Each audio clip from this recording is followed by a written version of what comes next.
이번 그 첫 대면인데 뉴스거리가 없는 게 성공한 회담일 수 있다. 네, 네. 이게 왜 그러냐면 기본적으로 미국 내에서 소위 한반도 전문가라는 사람이 많지도 않고 미국 언론이 한국에 대해서 잘 모르는 상황인데 그나마 알고 있고 그나마 지금 워싱턴 DC에서 알려져 있는 건 한국 대통령이 친중 성향이 있다. 이거거든요. 그러니까 네, 네. 미국이라는 나라가 굉장히 외교라든지 대외 관계를 이렇게 디테일하게 하지 못하는 나라예요. 심층 인터뷰 시작합니다. 미일 관세 협상이 마무리되고 일본의 경제 재생상이 이런 말을 했습니다. 구속력이 있는 합의서가 나온다면 서명하지 않겠다. 그러니까 합의는 있는데 서명은 되지 않는 협상이 지금 미국과 각 나라 간에 계속 이어지고 있는 거죠. 네. 며칠 있으면 이제 우리도 한미 정상회담을 할 건데 거기서도 또 어떤 변수가 튀어나올지 아마도 트럼프 대통령의 이런 압박은 내년 중간선거를 넘어 임기 내내 계속되지 않을까. 경희대 서정건 교수님 모셨습니다. 어서 오십시오. 네, 안녕하십니까.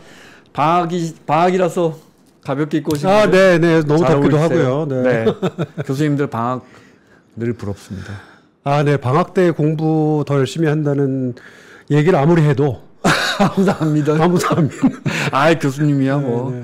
정말 공부 열심히 하시기로. 남북전쟁 책 열심히 읽다 왔습니다. 그러셨구나. 제가 이제 공부하는 지금 주제가 그런 쪽이어가지고. 네.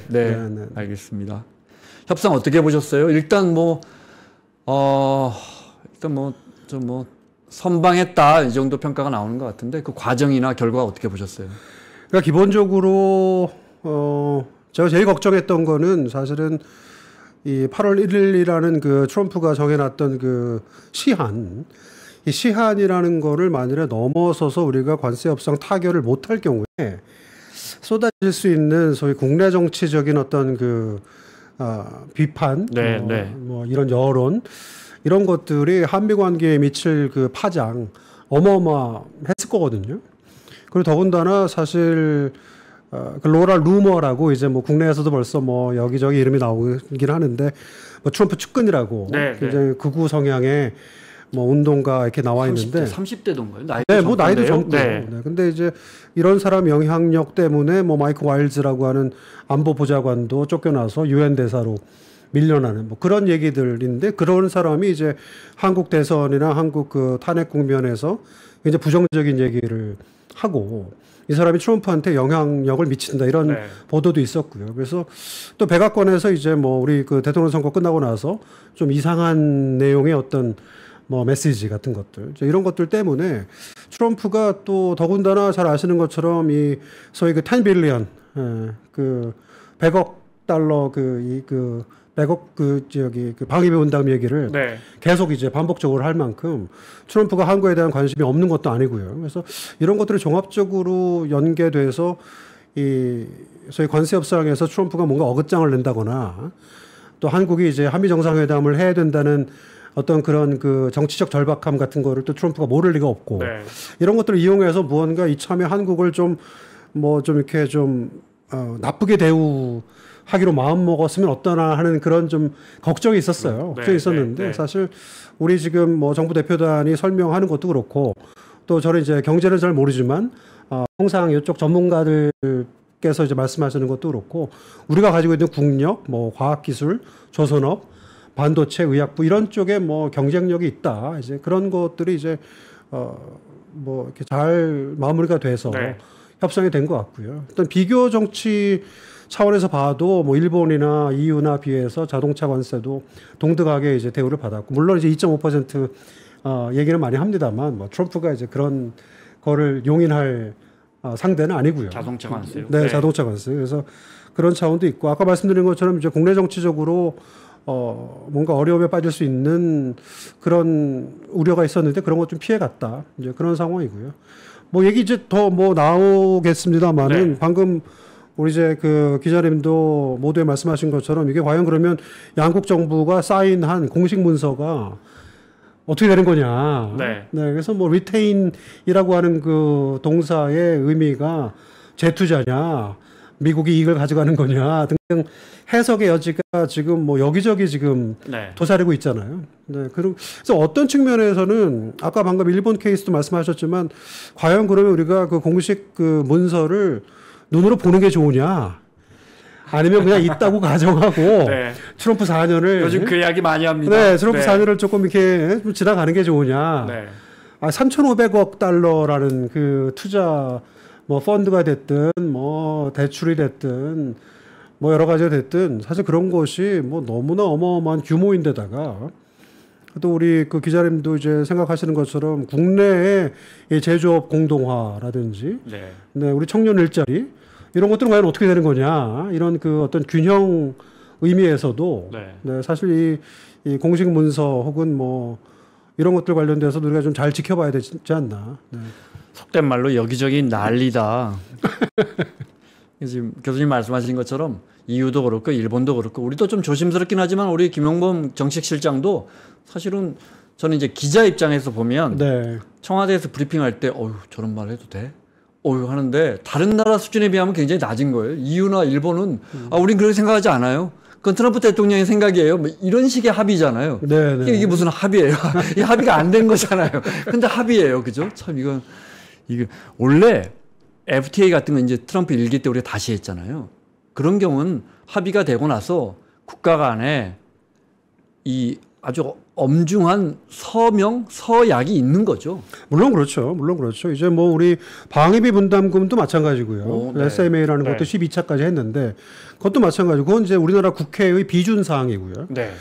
근데 사실은 기본적으로 이제 우리 들어오기 전에도 잠깐 대화를 나눴지만 이게 미국 정치 또 행정부 의회 관계의 어떤 기본적인 어떤 그 방식 네. 이런 것들이 지금 트럼프 뭐 1기도 그렇고 지금 트럼프 2.0 시대에 와서 굉장히 많이 흐트러져 있고 굉장히 그 가늠하기 어려운 상황인 것이 분명하죠. 왜냐하면은 2007년에 한미 FTA를 이제 6월 마지막 날 체결한 이유가 2002년 이제 그 아들 부시 행정부가 미국 의회로부터 받은 무역 촉진 권한이라는 걸 가지고 이제 그 행정부가 다른 나라와 무역 협상을 하게 돼 있거든요. 왜냐하면 무역 협상을 하고 난 다음에 그 내용을 가지고 미국 의회에 와서 비준을 받을 때 찬성이냐 반대냐 이 표결만 하고 그다음에 수정 법안을 붙이지 않는다. 이런 조건을 이제 내용을 하는 것이 무역 촉진 권한 법인데 네. 그걸 먼저 의회에서 통과시켜서 행정부한테 권한을 주면 행정부가 그 받은 권한을 가지고 다른 나라들과 무역 협상을 벌인단 말이죠. 그래서 2007년 6월 달에 이제 그거를 일단 타결시켜 놓고 그 다음에 이제 하려고 했는데 이제 2006년 중간 선거에서 아들 부시가 참패하고 네.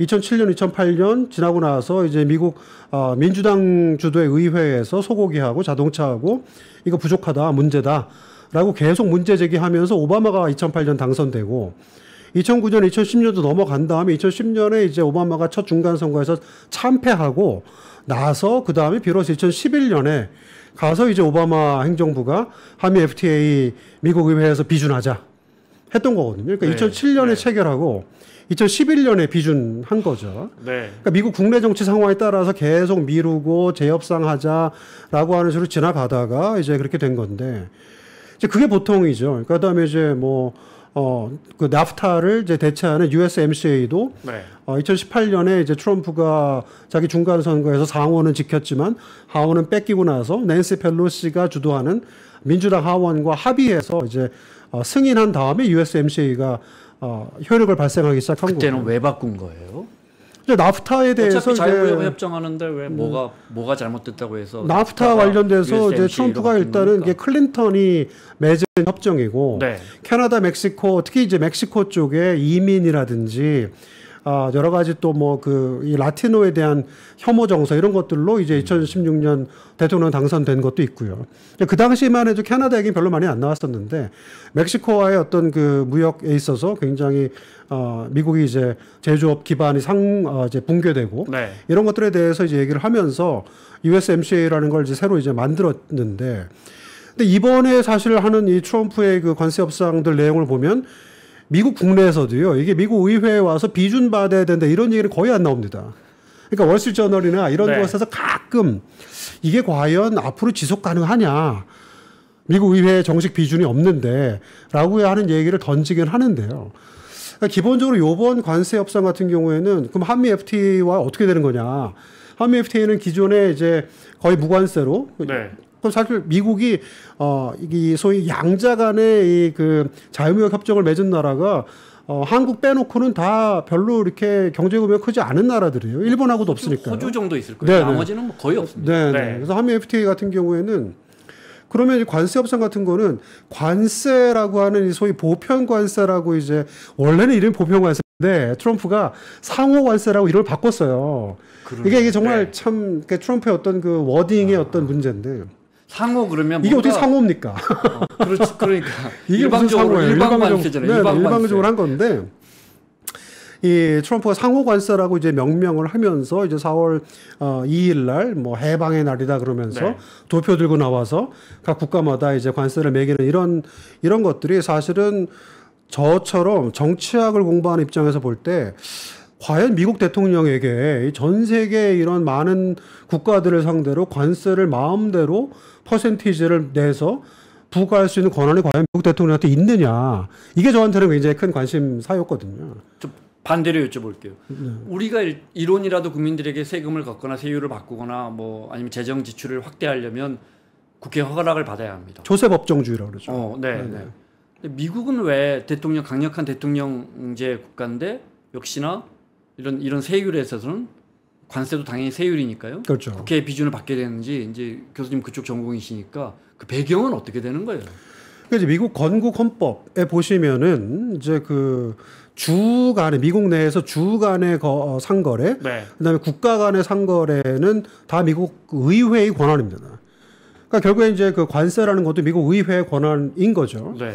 기본적으로 그런데 그래서 19세기 같은 경우에는 이제 미국이 이제 산업혁명 시대에 그다음에 자본가들이 막 들어오고 JP 모건 이런 사람들 막 생겨나고 금융이 이제 번창하고 하는 그런 시대에 미국은 어떤 나라였냐면 북부는 공화당이 장악을 하고 있었고 남부는 민주당이 장악을 하고 있었는데 네.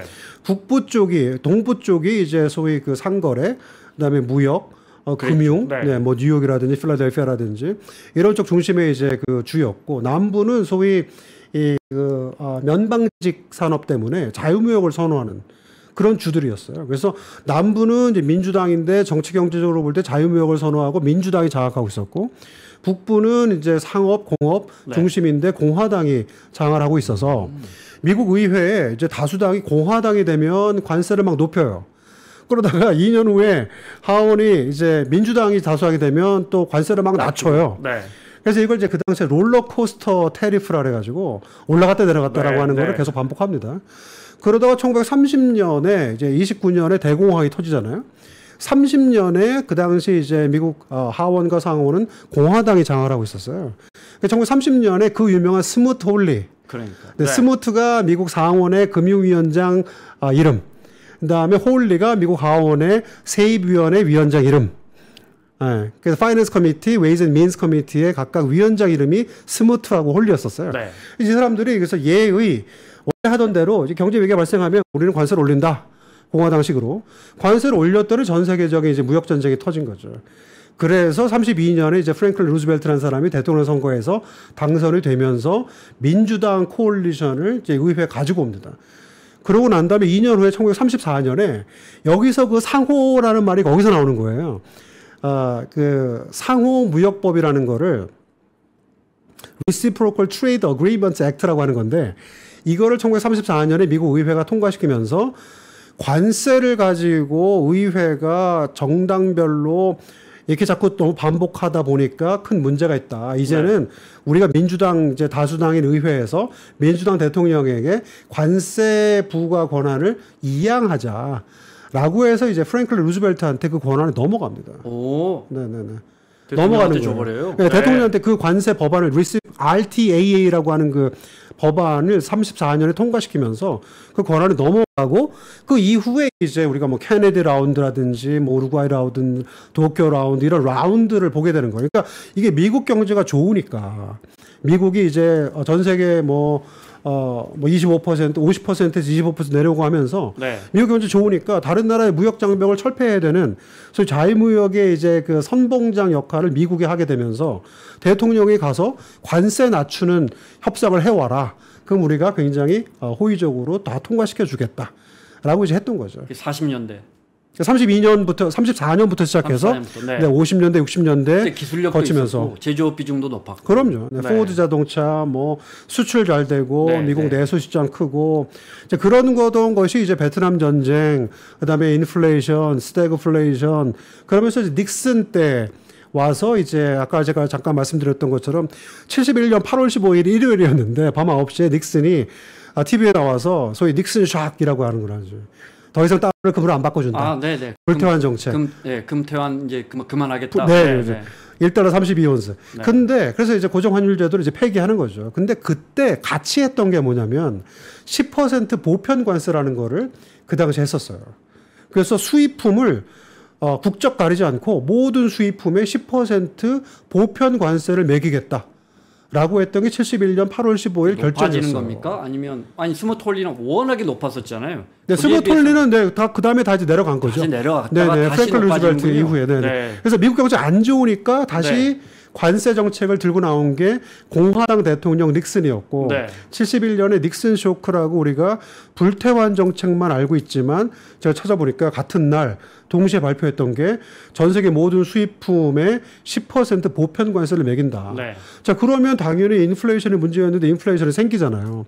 그래서 닉슨이 어떻게 했냐면 8월 15일부터 12월 중순까지 딱 4개월 동안 이걸 지속합니다. 네. 그래서 71년 12월에 스미소니안 박물관에 그 당시 G10 국가들, 서독, 일본 다 불러가지고 당신네 나라들 화폐 가치를 평가 절상해라.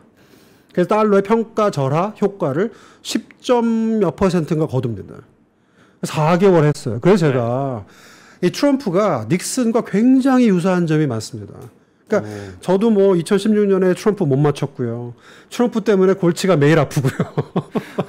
이거 교과서를 새로 써야 되나.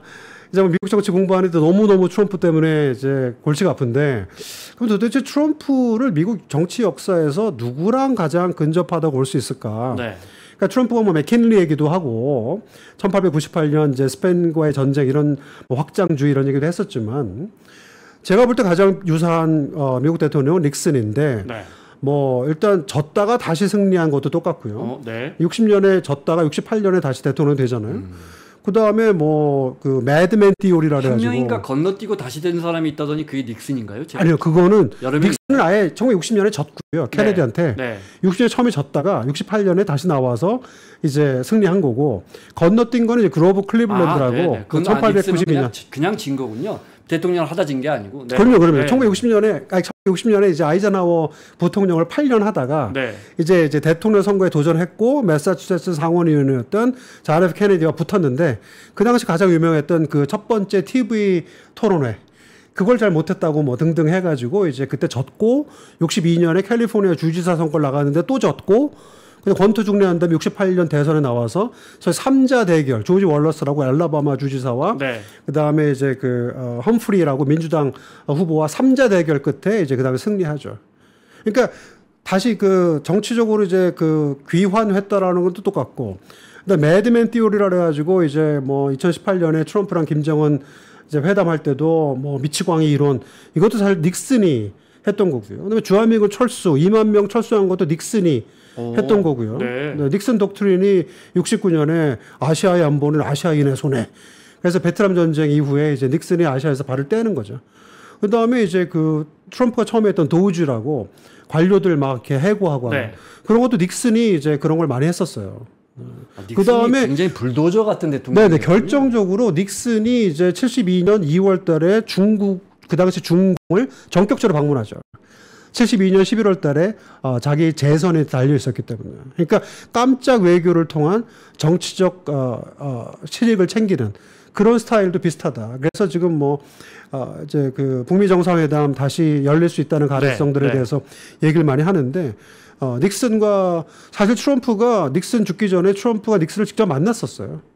그리고 트럼프를 정계 입문시킨 라저 스톤이라는 사람이 있는데 그 사람이 닉슨의 신봉자입니다. 목에다가 닉슨이라고 하는 타투를 할 정도예요. 그러니까 라저 스톤이 이 닉슨에 대해서 굉장히 많이 얘기도 해주고 트럼프가 볼 때 닉슨이 했던 그런 정책이나 전략들이 네. 마음에 들었나 봐요. 그러니까 이게 왜 그러냐면 사실 미국 대통령들이 지나간 대통령 역사를 보면서 소위 플레이북, 지침서. 네. 지침서가 굉장히 중요한 역할을 하거든요. 그래서 이 지침서의 역할이라고 하는 차원에서 볼 때 이제 트럼프가 2028년 이제 대선 이후에는 집에 갈 거니까 공화당 그 소위 포스트 트럼프 시대에 이 트럼프 지침서가 지금 만들어지고 있는 거예요. 그러니까 공화당 후보들이 민주당은 당연히 안 따라 하겠지만 네. 공화당 후보들이 트럼프 시대가 지나간 다음에 트럼프가 썼던 전략들을 자기네들이 쓸 수 있는 이 트럼프 지침서가 지금 현재 만들어지고 있는 상황이다. 그래서 관세 효과, 인플레이션에 미치는 영향, 대통령의 어떤 일방적인 결정들, 그다음에 국제 질서에서의 어떤 그 굉장히 뭐라 그러냐면 여기저기 점을 찍고 있죠. 뭐 우크라이나 전쟁, 가자 지구, 뭐 이란 핵, 뭐 시설 폭격 등등 하는데 트럼프가 지금 점과 점을 잇지는 않아요. 굉장히 순차적으로 네. 무언가 어떤 성과를 내는 그런 게 아니라 정말 무차별적으로 이것 찔러보고 저것 찔러보고 사실 뭐 썩 잘 되고 있는 것도 없는 잘 되고 있는 것도 없죠. 네, 네. 네, 그러니까 피스 딜, 트레이드 딜. 그러니까 이 사람은 무조건 이제 딜을 하는 거를 가장 선호하는 사람이다 보니까 딜을 자꾸 추구하는데 안 되던 것이 이번에 소위 그 트레이드 딜, 관세 협상이라는 것으로 지금 이번에 마무리가 되어가고 있는 상황이다. 그것도 이제 사실은 우리나 EU나 일본이나 그렇지. 사실은 미국과 교역 많이 하는 멕시코, 캐나다 지금 답 안 나오고 중국이야말로 진짜 사실 이 사달이 난 당사자인데 중국과도 잘 안 되고 있고 또 저희가 잘 주목 안 해서 그렇지 인도가 있거든요. 인도도 지금 답이 안 나오는데 네, 인도한테 화는 못 내요. 인도한테 화내면 이게 중국한테 더 붙어버리잖아요. 그렇죠. 그렇죠 그런 것 때문에. 닉슨 너무 하나만 더 여쭤볼게요. 닉슨 임기를 못 찍었잖아요. 아, 그렇죠. 그렇죠. 트럼프와 닮았다 그러셔서. 그렇죠. 워터게이트 같은 사건도 닉슨이 그렇죠. 굉장히 불도저 같은 그런 공격적 성향의 정책을 하는 과정에 일련의 과정에서 어떻게 보면 필연적으로 그런 사건 터질 게 터졌다 이렇게 보시는 거예요. 근데 이제 닉슨과 이제 방금 임기를 마치지 못하고 이제 74년 8월에 네. 이제 소위 그 워터게이트 그 사태로 이제 사임을 하고 하원에서 임피치먼트 탄핵을 시작하기 직전에 절차를 밟기 직전에 이제 사임을 하고 네. 캘리포니아 이제 집으로 돌아간 상황인데 닉슨하고 트럼프하고 그러면 뭐 유사점도 많지만 가장 큰 차이점은 닉슨 때는 없었던 정치 양극화가 트럼프 시대에는 굉장히 팽배합니다. 네. 그러니까 닉슨만 해도 사실은 뉴딜 시대를 살았던 공화당 대통령이었어요. 그러니까 뉴딜이라고 하는 소위 민주당 국내외 질서에서 굉장히 항거했던 그런 이제 대통령이 공화당 대통령 닉슨이었습니다. 그러니까 네. 그 당시만 해도 워터게이트라든지 이런 것들이 잘 아시는 대로 워싱턴 포스트 이런 언론의 폭로로 네. 여론이 바뀌고 대법원이 결국 닉슨을 버리고 하는 그런 것들이 합쳐져서 닉슨이 사임한 거지. 지금처럼 50대 50으로 특히 아까 말씀드린 대로 2008년 오바마 당선 이후에 미국 정치 양극화 중에 지금 인종 요소가 지금 완전히 뒤섞여 들어가서요. 백인 노동자들, 백인 지지층들, 소위 포퓰리스트 이 세력들은 트럼프의 어떤 그 관세 정책이나 뭐 이런 것들뿐만 아니라 이민 정책, 하버드 공격하는 거, 관료 자르는 거, 반 LGBT, 네, 그다음에 이민 정책 이런 네. 것들에 대해서 열광하는 거죠. 그러니까 사실은 우리가 뭐 트럼프 관련돼서 주로 듣는 얘기의 소스들이 뉴욕 타임즈, 워싱턴 포스트, 월스트리트 저널이다 보니까. 뭐 마가에서 뭐 트럼프한테 뭐 반격하고 반대하고 뭐 한다는 네. 얘기들을 뉴욕 타임즈가 좋아하는 얘기니까 그게 국내 언론에 많이 실려요. 앱스타인이라고 이제 네. 앱스틴도 얘기도 많고요. 곧 큰 문제 될 것 같다. 네. 전혀 그렇지 않습니다. 전혀 제가 볼 때는 그러니까 물론 이렇게 장담할 수는 없겠죠. 뭐 제가 뭐 절대 장담은 이제 안 하기로 했지만 네, 장담하는 건 금물이지만 미국 내에서의 그 양극화라고 하는 그 50대 50의 그 팽배한 네. 어떤 현상이 이 현상을 우리가 얼마나 잘 이해할 것인가. 그러니까 어떻게 보면 트럼프의 미국이 있고 엔타이 트럼프의 미국이 있는 거예요. 그러니까 결국에는 미국은 대통령제이기 때문에 2028년 대통령 선거에서 지금은 2025년 트럼프 2기 행정부의 첫 해니까 트럼프가 기세등등하고요. 트럼프의 세상인 것 같지만 중간 선거 지나가고 2027년, 2028년 등등 됐을 때 만일의 경제가 생각보다 문제가 생기면 민주당한테도 또 뭐 찬스가 있는 거고요. 이렇게 되면 민주당식의 대외 정책, 민주당식의 국내 정책이 또 들어오는 겁니다. 우리가 말씀하신 것처럼 많은 전문가분들이 그 말씀하세요. 한국의 전문가, 미국에서 오신 분들도 다 미국에서 만나는 분들이 다 언론인, 정치인, 좋은 대학 나온 목사님, 그렇죠. 트럼프 정서를 모른다 이야기를 그렇죠. 다 이구동성으로 하시잖아요. 그런데 말씀하신 것처럼 시간이 지나 보니까 트럼프 대통령을 지지하는 그 지지세는 단순히 그냥 일회성이 그치거나 뭐 한시적이었던 게 아니었다는 거고. 그런데 이제 문제는 그럼 트럼프 이후에 이런 트럼프를 지지했던 세력들이 트럼프가 내세웠던 여러 가지 정책이나 방향이나 그대로 100% 끌고 갈 수 있을 거냐. 그거는 조금 의심이 가는 대목이에요. 왜냐하면 트럼프가 자기 그 소위 내키는 대로 자기가 원하는 대로 관세나 뭐 가자지구나 이란 핵 시설 폭격이나 등등 결정했지만 트럼프의 가장 큰 약점이랄까 특징은 이제 소위 이인자, 후계자 인정하지 않는다는 거죠. 그러니까 이게 가지고는 그 상반된 어떤 효과가 트럼프의 권력이 누수되는 현상이 없어요. 이인자가 없고 후계자가 없으니까. 그런데 공화당은 다음 주자를 못 기르는군요. 그럼요. 제이디 벤스나 마코 루비오나 다 트럼프 행정부에 들어가 있기 때문에 트럼프 눈치를 볼 수밖에 없는 상황이고 트럼프가 말 한마디 하면 자기의 정치적 미래는 사라지게 되는 거니까. 그러니까 후계자나 이인자를 키우지 않는 트럼프 때문에 지금 트럼프의 권력이 막강해 보이지만 트럼프가 2028년 대선 끝나고 집에 가면 그러면 트럼프가 키워놓지 않은 후계자, 트럼프 키워놓지 않은 이인자 때문에 소위 트럼피즘을 끌고 갈 수 있는 정치인이나 정치 세력이 과연 가능하냐라고 하는 문제가 지금 잉태되고 있는 거죠. 그러니까 어떻게 보면. 그러니까 트럼프의 특징이 여러 가지 어떤 그 이념적이나 어떤 방향성을 가진 굉장히 일관된 어떤 대외 정책이나 국내 정책이나 이런 거를 한다기보다는 굉장히 자기 인기나 자기가 생각했던 어떤 뭐 그런 것들에 한번 꽂힌 이런 것들을 굉장히 밀고 나가는 스타일이어서 과연 공화당 그래서 지금 미국 일각에서는 그 단 주니어라고 하죠. 트럼프 장남이 앞으로 어떤 정치적 행보를 할 거냐. 이거 너무 이상하지 않습니까? 지금 뭐 북한 얘기인 것 같기도 하고 미국에서 신세계 주가 올라가는 거 아닙니까? 그런 얘기 좀 나옵니다, 사실. 관세 권한을 트럼프 대통령이 이제 우리가 아는 것처럼 뭐 이런저런 뭐 법을 이용해 가지고 자신이 이제 이른바 주요 교역국들 상대로 관세 정치를 하고 있는데 대외적으로 그럼 미국 의회는 이걸 언제까지 지켜볼 거라고 예상하십니까? 뭐 지켜보나 마나요. 사실은 편법적인 거잖아요. 그럼요. 근데 지켜보나 마나 트럼프가 관세 정책을 지금 아까 말씀드린 4월 2일 날 리버레이션 데이라고 해가지고 막 부과해 놓고 8월 1일 날 끝냈잖아요. 딜 마감 시간. 그다음에 이제 8월 7일부터 지금 적용된다라고 했는데 과연 이 8월 7일부터 적용되는 소위 그 상호 관세 우리나라 15%, 20%, 대만은 20%, 뭐 이런 식의 어떤 그런 관세율을 어디까지 유지할 건지는 사실 좀 알 수 없다. 왜냐하면 트럼프가, 그러니까 사실 아까 이제 중국 얘기도 하셨는데 사실 처음에 이제 중국과 어떤 관세 전쟁 같은 거에 돌입하면서 제가 볼 때는 미국 특히 트럼프 행정부가 깨달은 두 가지 요소가 미국은 소비의 나라구나. 그러니까 인플레이션이 그 발생할 조짐 이런 것들에 대해서 트럼프 행정부 굉장히 민감해 있는 상황이고요. 또 하나는 미국은 부채 국가구나.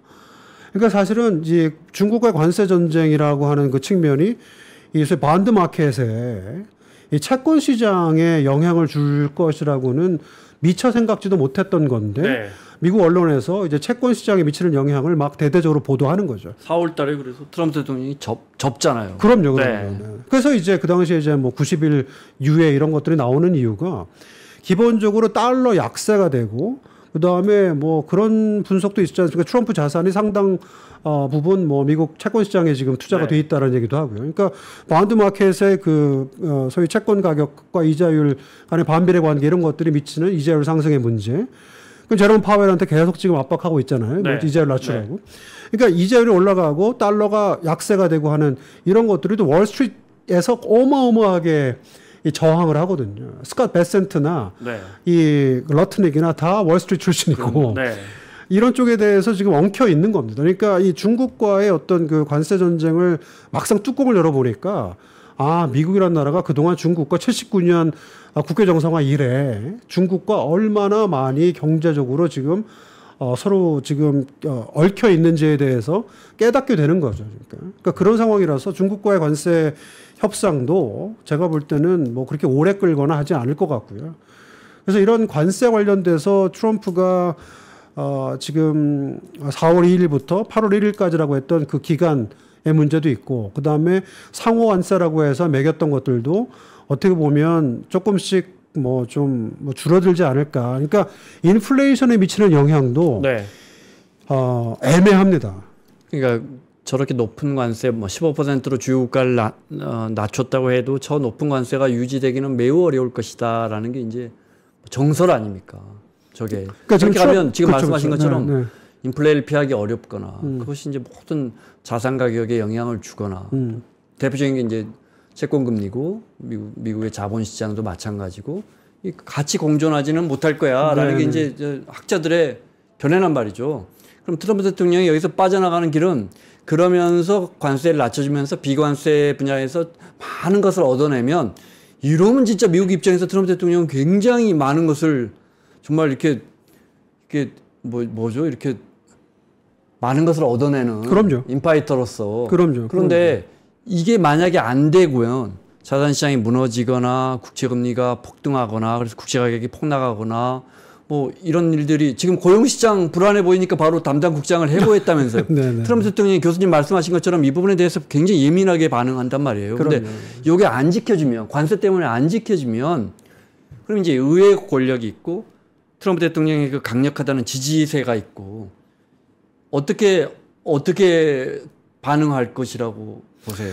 그러니까 일단 의회 사이드를 보면은 네. 지금 현재 제가 그래서 공화당 쪽에 소위 농업주 출신 의원들이 관세 전쟁에 대해서 굉장한 그 우려를 가지고 있거든요. 그래서 2020년에도 보시면 트럼프가 사실 2018년부터 중국과 관세 전쟁을 알루미늄 철강하면서 그 당시에 1962년 무역확장법 232조를 가지고 중국이란 나라와만 특정적으로 관세 전쟁을 했잖아요. 근데 2020년 자기 재선이 걸렸던 그 코로나 터졌던 그 해에 초에 들고 나온 게 이제 그 퍼스트 미니 딜이라고 해서 중국과 이제 관세 내려줄 테니까 미국 농산물 잔뜩 사가라. 그랬죠. 그랬던 거잖아요. 그래서 사실 그런 그 소위 미국의 농산물 그 작업을 하는 그런 그 미국 농업주들의 미국 공화당 의원들이 굉장히 많은데 이 사람들이 과연 트럼프의 관세 전쟁에 대해서 지켜만 볼 것인가 궁금했던 차에 척 그레슬리라고 지금 미국 상원의 법사위원회 위원장이고 상원의 가장 고참 의원이어서 권력 서열 지금 승계 서열로 지금 4위입니다. 하원 의장 다음으로. 이 사람이 주도해서 공화당 상원의원 7명을 모아서요. 민주당 상원의원 7명, 14명이 지금 공동 발의한 법안이 트레이드 리뷰 액트라는 게 있어요. 그래서 소위 그 통상 검토법이라고 해서 대통령의 관세를 부과하면 60일 이내에 미국 의회가 이거를 찬성하는 결의안을 통과시키지 않으면 폐지된다. 굉장히 강력한 사실 내용을 담고 있죠. 이게 어떻게 보면 73년에 그 전쟁 고란법이라고 해서 닉슨을 막으려고 했던 민주당 상하원에서 미국 대통령이 군대를 파견했을 때 미국 상하원이 이걸 찬성 결의안을 통과시키지 않으면 90일 안으로 미국 군대는 돌아온다. 이런 법안하고 굉장히 유사한 권력이에요.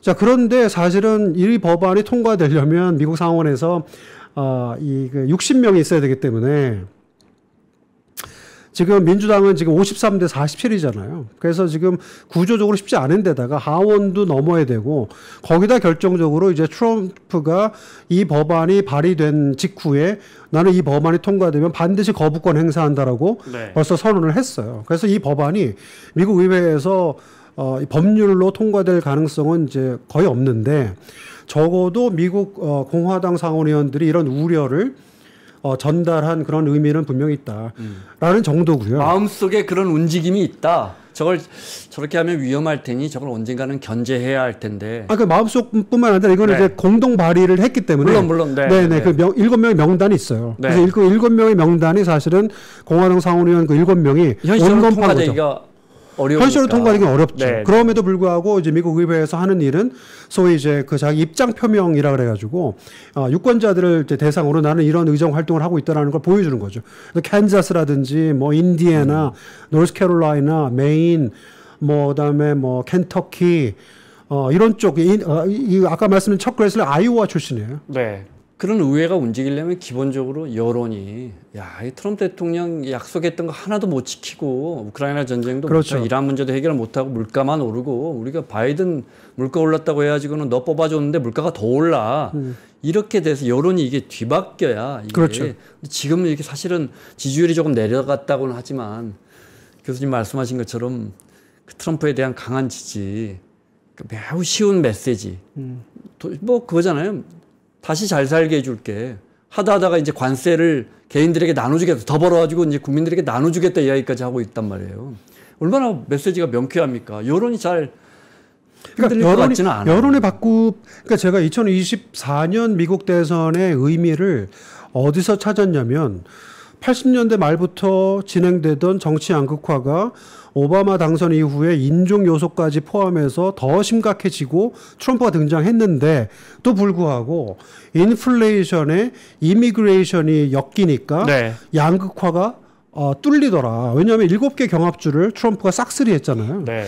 그래서 여전히 경제가 문제다라는 메시지를 볼 수 있었다라고 하는 데서 제가 나름 의미를 찾았는데 트럼프 대통령의 특징 중에 하나는 아까도 말씀 나눴지만 절대 권력 과잉 선을 넘지 않습니다. 그러니까 이 관세만 해도 한 4개월 정도 하고 마무리하고 그다음에 아까 이제 의회 쪽 말씀드렸지만 사실 네. 관세 관련돼서는 우리가 더 주목해야 되는 거는 이제 미국 법원의 결정인 거죠. 왜냐하면 네. 아까 제가 말씀드린 것처럼 미국 대통령한테 전 세계 국가들한테 이 관세를 부과할 권한이 과연 있는가? 닉슨의 물론 전례가 있었지만 닉슨도 4개월 만에 철폐를 해버렸어요. 그럼에도 불구하고 이제 제가 관심 가졌던 거는 중국이란 나라 혹은 뭐 러시아란 나라 이렇게 특정 국가에다가 관세 폭탄을 터뜨리는 거는 62년 무역확장법 네. 232조 때문에 가능한데 어떻게 전 세계 모든 국가가 미국의 국가 안보 위협이 됩니까? 그러니까 그게 안 되기 때문에 트럼프 행정부 들고 나온 법안이 77년에 통과된 I-228라 그래가지고 네. 국제 비상경제 권한법. 네, 우리말도 참 쉽지 않은데. 네. 그 법안이 이제 77년 이제 카터 때 통과된 법안인데 그 법률을 들고 나온 거죠. 이제 이 상황이 펜타닐 상황, 그다음에 통상 상황 이런 것이 미국의 이제 경제적인 위기 상황이다. 네. 이걸 해결하기 위해서 대통령한테 부여된 권한을 쓴 것이 관세 정책이다라고 해서 지금 했는데 미국 연방 통상법원에서 이거는 지나치게 권한을 남용한 거다라고 해서 부적합하다라고 판정했지만 트럼프 행정부가 항소하고 항소법원에서 일단 관세는 유지하되 트럼프가 대안을 들고 와라라고 한 정도고 최근에 7월 말인가요? 이제 서킷 코트라고 더 상급 법원에서 네. 이런 것들이 진행 중인데 굉장히 지금 어떻게 보면 연방 판사들이 부정적이에요. 왜냐하면 77년에 통과된 국제 비상경제 권한법은 미국 대통령이 대부분 다 사용을 해왔는데 네. 어디에다 사용해왔냐면 소위 국가 비상사태, 안보 비상사태 이럴 때 미국 내에 있던 소위 이란이나 이라크나 이런 쪽에 자산을 동결하는 조치로 미국 대통령들이 쓴 거예요. 네. 이거 관세를 들고 나온 대통령은 트럼프가 처음이자 마지막이에요. 실제 일기 행정부 때도 기억나는데 뭐 좀 하려고 그러면 연방법원 판사들이 그거 하지 마. 그거 불법이야 해서 잘 안 됐거든요. 그렇죠. 네. 그래서 결국에는 이게 이제 미국 연방대법원까지 올라갈 거다라고 하는 것에 대해서는 이해가 없어요. 다만 연방대법원이 얼마나 빨리 이거에 대해서 판결을 해줄 것이냐가 문제고 연방대법원이 6대3 지금 보수 성향인데 대통령의 그 비상경제권한법을 확대 해석해서 펜타닐이라든지 지금 통상 관련돼서 미국 국가 경제가 위기다.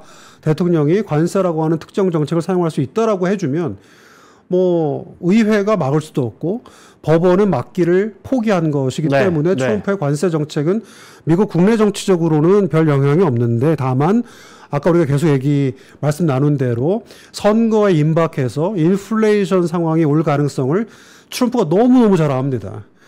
그러니까 지금 임기 초반에 하고 많은 식으로 넘어가는 거죠. 그리고 아까 말씀하신 대로 미국 정치인들이 미국 국민들한테 굉장히 그 쇠뇌시키는 게 있어요. 소위 그 레벨 플레잉 필드라 해가지고 다른 나라가 미국 물건을 지금 차별해서 수입 안 해서 그렇지 미국과 다른 나라가 동등한 조건에서 경쟁하면 미국 물건을 다른 나라 사람들이 많이 산다. 라고 하는 이 논리를 미국 국민들 유권자들한테 굉장히 쇠뇌를 시켜놨어요. 제가 볼 때 거의 근거가 없는 얘기예요. 미국 제조업 경쟁력 거의 바닥입니다. 미국과 FTA인데요. 그러니까 우리가 무슨 뭐 비관세 장벽을 물론 뭐 저희가 없는 건 아니지만 그런 비관세 장벽 때문에 미국 물건 우리가 일부러 뭐 안 사거나 뭐 이렇다고 볼 수도 없는데 미국 국내에서는 여전히 그런 정치적 그 논리가 잘 작동하는 상황이에요. 그래서 아까 말씀하신 것처럼 트럼프가 관세를 가지고 다른 나라를 막 몰아붙이고 그 나라들이 백기를 들고 투항해서 트럼프 말대로 미국에다 투자하겠다 그러고 비관세 장벽 철폐하겠다 그러고 자국의 그 시장들 다 개방하겠다고 한 이런 것들을 가지고 트럼프가 홍보하면 미국 사람들은 거의 대부분 환영하고 신뢰하는 거죠.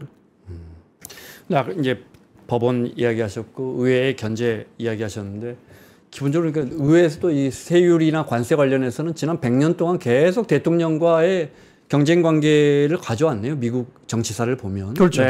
이거 우리 좋아. 이건 우리가 해야 돼. 아니 너가 해. 뭐 이런 계속 갈등 관계가 와 있고 지금도 어떻게 보면 의회가 갖고 있는 권한을 편법적으로 트럼프 대통령이 빼서 이상한 법 2개 갖고 와가지고 지금 하고 있다. 뭐 그런 측면도 있고 의회가 자발적으로 관세 관련된 권한을 대통령한테 이양한 측면도 분명히 있고요. 그래서 의회는 이제 보고 있다가 그러니까 미국 경제 좋을 때 대통령이 전 세계와 라운드라고 하는 형식의 관세 인하 노력을 해오면 의회가 통과시키거나 거부하는 그런 쪽으로 지금 의회 행정부 관계가 많이 바뀌어 있는 상황이죠. 6개월 됐는데 아직도 많이 남았는데 뭐가 어떻게 될지 모르겠습니다. 6개월 어떻게 평가하십니까? 글쎄요, 뭐 6개월 동안 뭐 굉장히 트럼프가 이것저것 많이 밀어붙이고 몰아붙여서 정신이 없는 상황인 거는 분명한데요. 모르겠습니다. 뭐 트럼프가 자기가 생각하는 어젠다들을 의도적으로 자기가 이렇게 추진해서 성공한 것들도 있고, 뭐 예를 들면 관료 뭐 이렇게 뭐 해임이라든지 강경 이민 정책이라든지 엘리트 소위 교육기관과의 뭐 전쟁이라든지 로펌을 막 건드리다든지 그러니까 자기 지지자들이 환호하고 지지할 만한 그런 어젠다들을 차근차근 체계적으로 몰아붙인 측면들은 거의 대부분 다 국내 정치적 차원이고요. 대통령의 막강한 권력을 가지고 공화당 의회가 전혀 손을 쓰지 못하는 그런 배경하에 밀어붙인 내용들이고요. 국제정치적 차원으로 보면 트럼프 마음대로 안 된 것들이 더 많은 차원도 있는 거죠. 그러니까 우크라이나 전쟁도 뭐 금방 휴전될 것처럼 얘기했지만 러시아가 지금 또 최근에 우크라이나 대대적인 공격도 벌이고 있고요. 가자 지구도 지금 푸틴하고는 많이 벌어진 것 같은데. 푸틴하고는 뭐 지금 제재 얘기도 막 꺼내고 있는 상황이고. 뭐 가자 지구도 지금 뭐 그 휴머니테리안 그 위기 상황에 대해서 지금 마가 진영 내부에 그 마조리 테일러 그린이라고 하는 저희 트럼프 추종하는 그 미국 연방 하원 의원도 굉장히 비판적으로 나오고 있고 뭐 그런 상황이에요. 더군다나 이제 이란 핵시설 폭격 같은 거는 뭐 트럼프는 제가 볼 땐 거의 처음에 뭐 마음에 없던 건데 네타냐후와의 어떤 그 관계나 뭐 미국 군부의 어떤 그 어드바이스나 이런 것들 영향도 있었던 것 같아요. 그래서 아까 제가 계속 반복적으로 드린 말씀이 보통 미국 대통령이 제가 이렇게 관찰해 보면 국내 정치보다는 외교 정책에서 소위 그 권력 과잉 이걸로 이 실패하고 실수해서 국내 정치적으로 대가를 치르는 92년 아버지 부시와 클린턴 대선이 대표적인 케이스고요. 뭐 2006년 아들 부시가 중간 선거 대패하는 뭐 아니면 오바마가 2015년 그랬던 거. 네, 그 당시에는 이제 이라크 전쟁. 2015년에 이제 오바마가 더 이상 선거 없을 때 TPP, 이란 핵 협정, 파리 기후 협정 막 하다가 트럼프가 2016년에 등장하는. 그러니까 미국 대통령들이 사실은 그러니까 이 의회가 어차피 자기 원하는 법을 잘 통과시켜 주지 않기 때문에 미국 대통령들은 자연스럽게 이제 그 소위 외교 정책에 눈을 돌리게 돼 있고 어떤 것들은 성공하지만 실패한 외교 정책들 때문에 국내 정치적으로 대가를 치르는 양상이 사실 반복되어 왔었거든요. 그러면 트럼프 같은 경우에도 그러면 국내 정치는 자기 마음대로 하지만 외교 정책 관련돼서 뭔가 패착이 있고 실수가 있고 실패가 있어서 국내 정치적으로 대가를 치르는 게 맞는데 일단 관세 같은 경우, 그러니까 트럼프가 굉장히 참 특이하다고 할 수 있는 것이 군사 안보 쪽으로는 거의 손대는 게 없어요. 그러니까 철군하거나 철수하거나 휴전하거나 이런 쪽 관심사인 거죠. 아프가니스탄에서 갑자기 그것도 철군이군요. 그렇죠, 그렇죠. 네. 시리아도 철군. 그러니까 뭘 어디 들어가서 뭘 하는 거에 대해서는 관심이 없거나 의도적으로 피한다. 그러니까 지금 예를 들면 이제 뭐 주한미군의 용도 변경이라든지 뭐 이런 것들 관련돼서 얘기가 굉장히 많이 나오는데 과연 트럼프가 얼마만큼 대만 유사시에 대만을 지키는 이 그 확약을 과연 하는 것이냐. 그러니까 우리가 지금 주한미군 용도 관련돼서 뭐 이제 엘브리지 콜비 얘기를 굉장히 많이 하는데 그러니까 트럼프 대통령 개인과 소위 미국 외교안보 정책 집단 간의 어떤 긴장 혹은 중장기적인 관계 이런 것들이 어떻게 되는지를 우리가 유심히 보면서 한미 정상회담 등에서 우리가 대응을 할 필요가 있다. 그런 말씀 드릴 수 있을 것 같아요. 그러니까 아까 말씀드린 대로 다시 돌아가면 권력 과잉을 외교 정책 실패라는 형식으로 발현되게 돼 있는 것이 사실 미국 최근의 대통령 역사인데 트럼프가 이란 핵시설 폭격도 보면 이건가 보다 사실 저는 했었어요. 마가가 반대했었고 이건 정말 미국 역사에서 유례가 없는 대통령이 다른 나라 핵시설에 폭격을 하는. 미국이 한 번도 본토나 사람이 공격받지 않았는데도 공격을 한 첫 번째. 그래서 이건가 보다 했는데 트럼프 그 다음 날인가요? 휴전 바로 선언하잖아요. 우린 더 이상 생각 없다. 네타냐후 야단치잖아요. 그만해라 했잖아. 자기가 해놓고. 그러니까 이게 뭔가. 그러니까 트럼프가 소위 그 대외 정책에서 실패를 하고 국민들과 유리되고 지지를 상실하고 이 대통령은 경제와 먹고 사는 거에 관심이 없구나라고 하는 느낌을 줘야 되는데 트럼프는 바로 발을 뺍니다. 이란 케이스에서도. 그러니까 우크라이나 전쟁 뭐 휴전 안 되는 거예요. 나만 믿어. 계속 그 메시지를 준다. 그러니까 국민들이 원하는 게 뭔지를 너무 잘 알고요. 국민들이 걱정하는 게 뭔지를 너무 잘 아는 굉장히 참 우리 입장에서는 어려운 대통령이죠. 그러니까 트럼프 비판하고 트럼프 욕하고 뭐 이러는 거는 사실 뭐 너무 쉬운 문제잖아요. 그러니까 그거는 뭐 차치하고 말이 안 되는 얘기니까.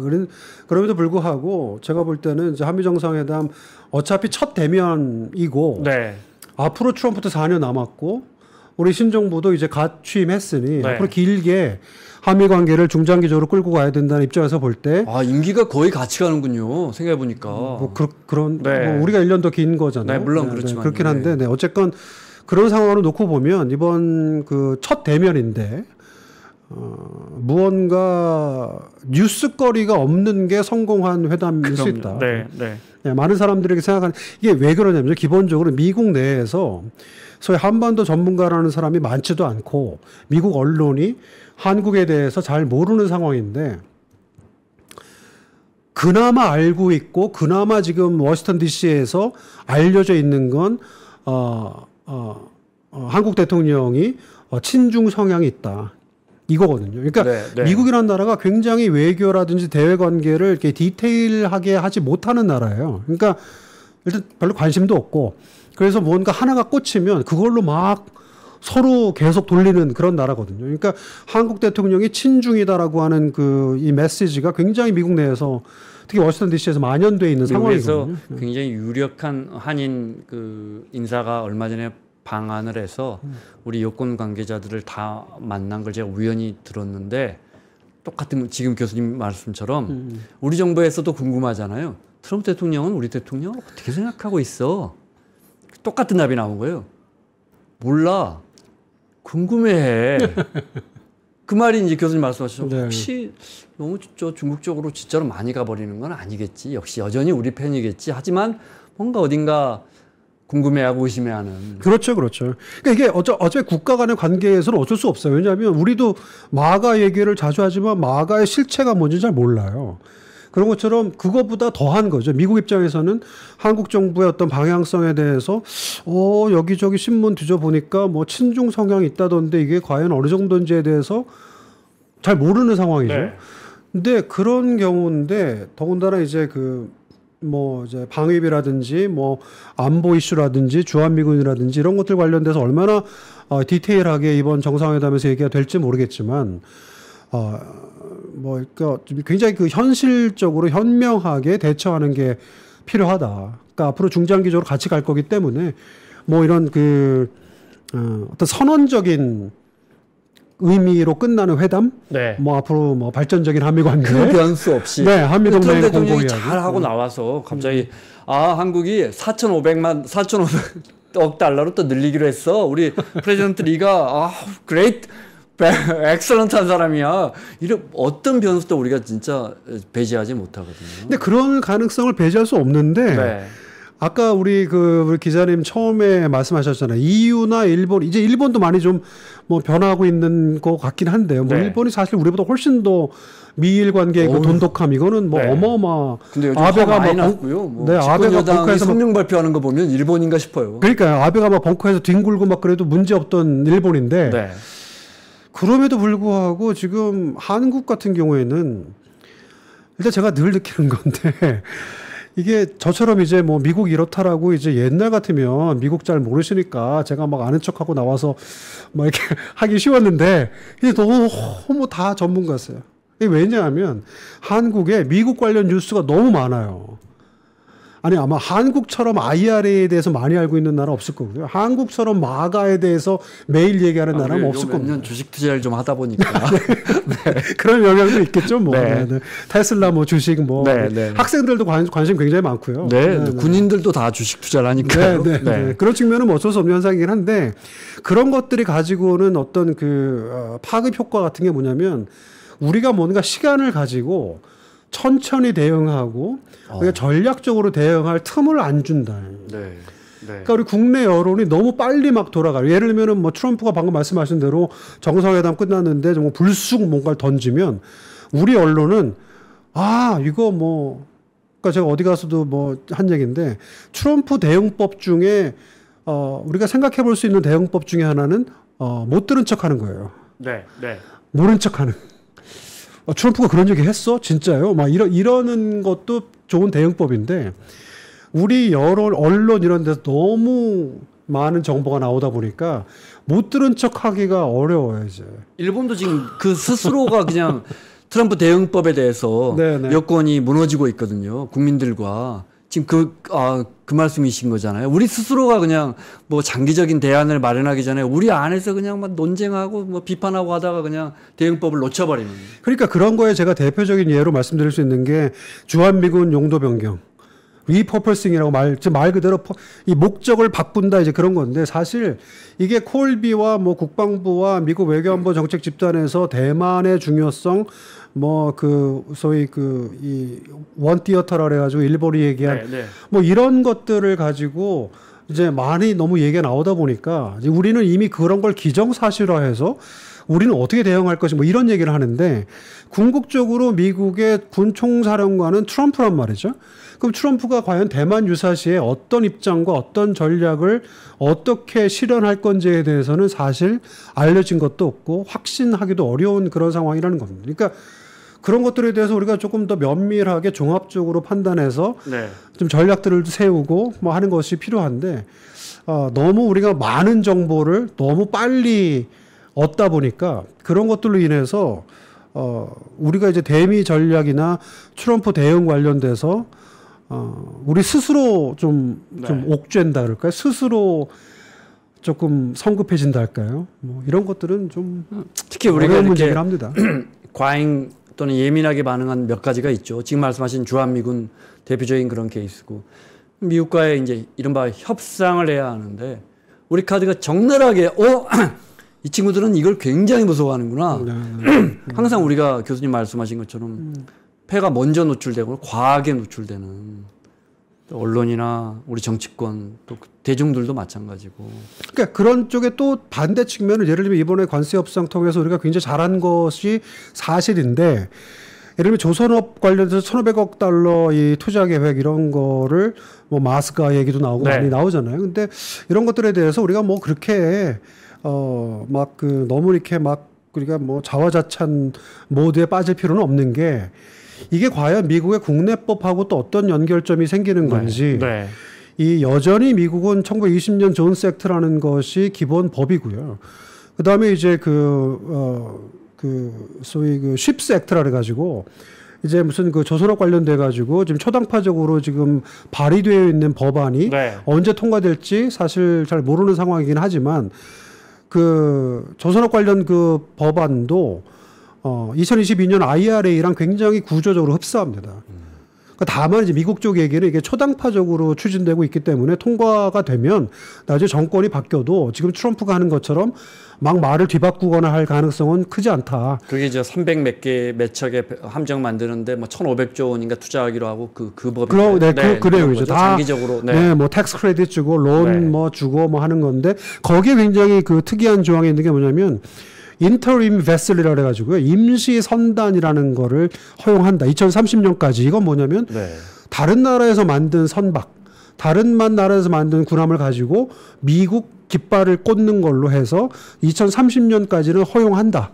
이런 조항이 있어요. 그래서 2030년 사실 그렇게 멀지 않았는데 과연 그 이후에는 그럼 어떻게 되는 거냐. 뭐 이런 측면도 있고. 그러니까 지금 미국 존스 액트 이후에 지금 미국이 만들고 있는 이런 법안의 어떤 노력 이런 것들하고 1,500억 달러 지금 투자 계획이 여전히 지금 미국 국적을 가진 배를 건조하는 미국 승무원이 타야 되고 여러 가지 그런 조항들과 어떻게 지금 연결이 되는 것인지는 우리가 두고 보면서 굉장히 좀 지켜봐야 되는 상황인 거죠. 그러니까 하나오션이 필립 심리아드를 인수하면서 굉장히 지금 각광받고 있는데 뭐 제가 알기로 HD 현대 같은 경우에는 조금 더 신중한 모드였었거든요. 그러니까 1,500억 달러를 어떻게 언제 어디에다 쓸 건지에 대해서 뭐 용적공 문제도 있고요, 인력 문제도 있고요, 뭐 기술 이전 문제도 있고요, 미국의 현재 뭐 파견해야 되는 문제 굉장히 복잡한 문제들이 있는데 이런 것들 관련돼서 우리가 앞으로 조금 좀 지켜봐야 될 것들이 많다. 과거에 뭐 예를 들어 TSMC나 하이닉스만 봐도 지금 교수님 말씀하신 것처럼 그래요? 우리가 이거 하기 위해서 그러면 이게 안 되니까 교육이 안 되니까 우리 기술자를 30명 파견합니다. 미국은 또 노조까지 강하잖아요. 그렇죠. 이런 것조차도 안 되는 경우 굉장히 많거든요. 현장에서 어떤 일들이 벌어질지. 잘 아시는데 TSMC에 지금 아리조나에 공장 세웠는데 미국 노동자들이 안 나온다는 거 아니에요? 밤에. 뭐 급하게 공장 돌려야 되는데 우리는 지금 근무 시간 정해져 있다. 그러니까 어떻게 보면 우리 기업이 미국에 가서 생산하고 투자하고 공장 만들고 운영할 때 미국의 기업 문화, 노조 문화 이런 것들하고 어떻게 지금 이게 지금 부합될 것인지 문제도 특히 지금 중국 기업 같은 경우에는 지금 현실화되고 있는 그런 상황이거든요. 그러니까 조금 더 우리가 중장기적으로 굉장히 미국을 이해하면서 트럼프의 미국은 어떤 미국이냐를 우리가 더 관찰하면서 좀 냉정하게 우리 국익을 잘 챙기는 너무 교과서적인 말씀 같지만 지금 다 미국에다가 이렇게 퍼주는 것이 과연 맞느냐라고 하는 성찰적 전략도 좀 있어야 될 것 같고요. 마지막으로 시간이 다 돼서 근데 이제 사실은 모호한 부분들은 교수님 처음에 말씀하신 것처럼 모호하게 두자. 그러니까 예를 들어 우리가 에너지 1,000억 달러 사기로 했는데 사실 우리가 항상 그 정도는 한 5년치 이런 말 하지 말자. 자동차 시장 완전히 개방한다고 트럼프 대통령이 거의 다 개방돼 있어. 이런 말 하지 말자. 네네네. 이런 전략도 좀 필요한 것 같아요. 네, 물론이죠. 물론이죠. 네, 물론이죠. 그러니까 이게 뭐 일단 우리가 협상을 잘 했고 시한에 맞춰서 했지만 명확하게 선이 그어지지 않은 그런 합의가 너무 많기 때문에. 그러니까 이제 앞으로가 더 중요한 거죠. 왜냐하면 이제 방금 말씀하신 것처럼 우리도 우리지만 EU와의 협상, 네. 일본과의 협상, 뭐 대만과의 협상, 지금 협상이 된 나라들이 과연 어떻게 이런 협상을 실천적으로 끌고 갈 것인지는 두고 봐야 되거든요. 네. 네네. 그러니까 우리가 지금 여기서 우리가 잘 했는데, 잘 막았는데, 네. 네, 이걸로 만족할 것은 당연히 아니고 잘 지켜봐야 되겠죠. 알겠습니다. 마무리하겠습니다. 경희대 서정건 교수님과 함께했는데요. 미국 정치를 공부한 학자님들은 트럼프 시대에 적응하시기가 너무 힘드시겠어요. 그래서 아예 그냥 안 들여다보고 미국 역사 공부는 할까 싶기도 합니다. 사실 다 지나가고 나서 알 수 있는 상황인데 그렇다고 네. 그렇게 할 수는 없으니까. 근데 거시경제 하시는 분들 더 힘들거든요. 이제 그분들 보시면 조금 위안이 되실 것 같아요. 트럼프의 입만 보고 있으니까. 경희대 정치학과의 서정건 교수님과 함께했습니다. 오늘 말씀 고맙습니다. 네, 감사합니다. 전원경 교수님과 함께 미국과 필라델피아를 누비며 세계 7대 미술관을 모두 관람합니다. 관심 있으셨던 분들은 조금 서두르시면 좋겠네요. 영상 아래 링크에서 자세한 내용을 확인하세요.